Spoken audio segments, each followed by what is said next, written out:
Ireland population plan. Ireland has a population of 4.773 million people, and the size of the country is 84,421 square kilometers. The population density of Ireland is 56 people in 1 square kilometer, which is quite a good amount, as it means that everyone will have enough resources and landscape, but could still handle more citizens, meaning population increase is okay for us. The Irish dependency ratio is 44.40%, which is a relatively high ratio, but in no way concerning, as the majority of the population, 55.6%, is within working ages, meaning Ireland can still develop and sustain itself. Keeping a good ratio of non-working to working citizens is essential for Ireland's growth and development, and it can be affected by birth rates and death rates. Now, let's look at the birth rates in Ireland. This graph shows that from the 1800s to the 1850s, the birth rate stays consistent at 30 births per 1,000 women. It begins to decrease in the 1850s and consistently decreases until it's at 25 births in 1862. This was most likely due to an economic or lifestyle choices, with either people being not able to supply so many children or simply deciding that they wanted to have less. It then begins to pick itself back up and stays within a close range, but very inconsistent. There are many irregular increases and decreases happening frequently. This irregularity continues until the late 1950s, where it begins to stay consistent at 25 births per 1,000 women. It begins to decrease in 1990, dropping to 15 births, but picking up again heading into the 2000s. We want the birth rate to stay between 15 to 40 births, as it means that there will be no over or underpopulation. Now, death rates. The death rates begin at 13 deaths per 1,000 people and begins to decrease steadily. 10 years later, in 1960, the death is 11. It begins to rise in 2000s ever so slightly. Our ideal death rate number would be one that is slightly lower than the birth rate, as it means the population is growing and not being cancelled out by the deaths, but the population is still increasing little by little. Fertility rates. It begins with a quick increase, and within 8 years, the fertility rate goes from 3.4 children to 4 children per 1,000 women. It then stays pretty consistent, with a slight dip. Then a large drop occurs from 1972 to 1992, with the birth rate going from 3.79 to 1.92. It then begins to level off and stays consistently at 2 children, which is a good amount to have, as the odds of the country being overpopulated is slim now. Child mortality rates begin with 59 deaths during the 1950s, quite a high number, but steadily decreases on an average of 10.3 deaths in 10 years, due to more healthcare being introduced, as well as better hospitalization for children and better birth procedures. Life expectancy begins a consistency of 40 years old in 1800s to 1840s, which is relatively low nowadays, but for the time period, average.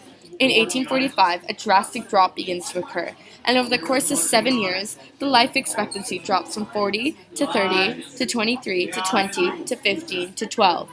This is due to the Irish potato famine that occurred, causing mass starvation and lack of food. It begins to increase again at 1860, and steadily increases until 1918, where it had a sudden drop of 5 years, which is most likely due to the Great Flu epidemic that occurred at the time, causing a large outbreak of flu. By 1940, it was increasing very drastically, but began to increase at a more even pace by 1960, where the life expectancy was at 70 years.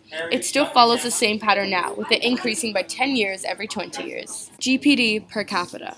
It begins average, but then dramatically decreases from 2008 to 2010 due to the recession and its aftermath/impact. We recover in 2011, but drop again at 2012, when unemployment rates spike drastically.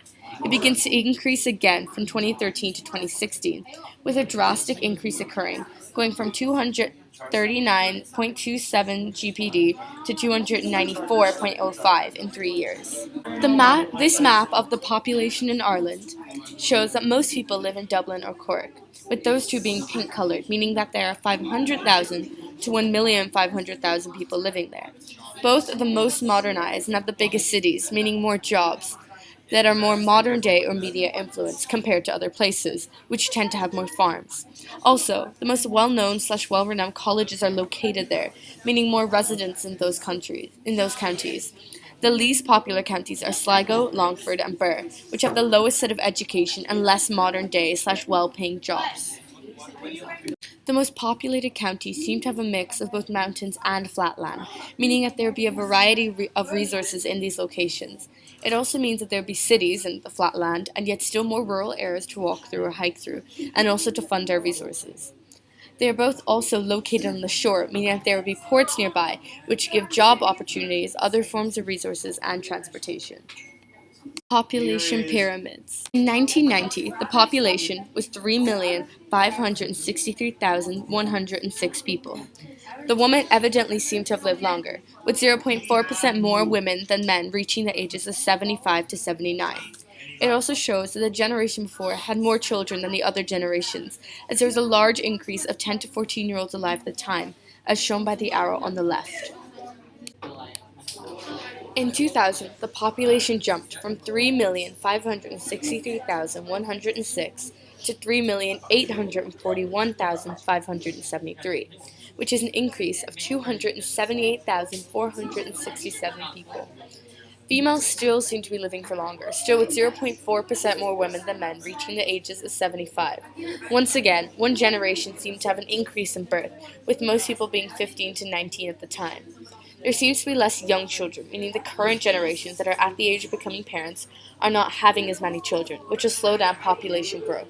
In 2010, the population booms, with it increasing from 3,841,573 to 4,617,334 people, which means the population increased by 775,761 people in just 10 years.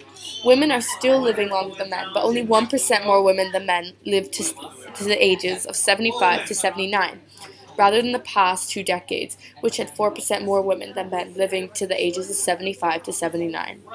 Most people seem to be 30 to 34 years old, meaning the generation before had the most children, but this generation seems to not have many children, with a major decrease occurring with people who are 10 to 19. Population Action Plan. To keep the population stable, citizens should continue to have up to 2 children, as we have the resources to supply this, financial resources, physical resources, etc. But this will not become a rule, merely a recommendation, as we can afford to have a few more children than 2 each. It is strongly recommended that everyone has at least 1 child, as it means there will be no decrease in population or underpopulation. Of course, those who are in specific medical or financial positions may not be able to fit this recommendation. To encourage citizens to have at least 1 child, we can keep improving our medicines and create better or more affordable healthcare plans, and continue to have free public schooling, as it means free education. While doing this, we can encourage citizens to spread out to different counties by modernizing or giving more jobs to other counties. This will encourage residents to do so. Putting factories in the uncrowded counties should encourage or even make other residents move there. Putting more public schools and improving the education in these places will also encourage people to move there. By having everyone spread out, no county will be overpopulated or underpopulated. It will be a more equal spread. It also means you won't run out of resources in one specific location.